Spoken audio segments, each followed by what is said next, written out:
chances are you're not going to be able to get clients right off the bat. How do I build my portfolio, recognize, get a reputation, and kind of kick things off? You really are in a pickle. So here's what I would do. You definitely want to take on free projects or take on projects that aren't guaranteed. So I would spend a bit of time on websites like 99 Designs, Design Crowd. Both of those you can enter in design competitions and kind of build your portfolio that way. Now, one thing that I definitely found, so you're gonna have to learn not to get demoralized when your design isn't chosen, and sort of treat this less as I'm actually trying to get money from it, because you're not really gonna get that much money from it. What it is they're real projects and real briefs. So, when you later show that on your portfolio or on your social media, that looks like a real project. So one thing that a lot of people will do, which I don't think is as good a use of your time, they'll kind of just make up briefs for themselves or something. If you see that, it's quite clear that that's not actually a real business and this person has just kind of made up this idea. But it's definitely not going to look like as professional and as real as if you do actual projects. And granted,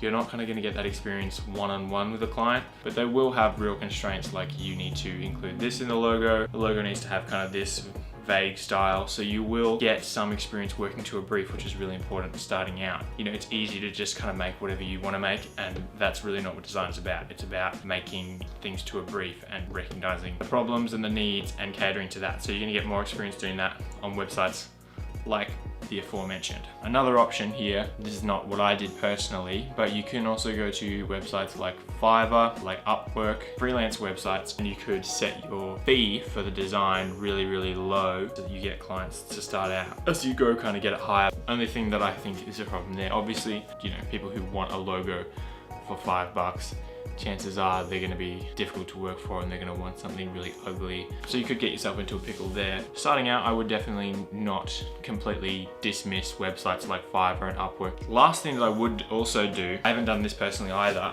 In hindsight, something that I think I probably should have done. It's probably one of the most effective ways. I would go out into your community. I would find someone who's got a bad logo or a bad business card or a bad pamphlet or something. I would design a new one for them, go in and show them, and then say look, here's this new business card I designed for you. Would you like to pay me to use it? Go out into your community and try and get some work that way.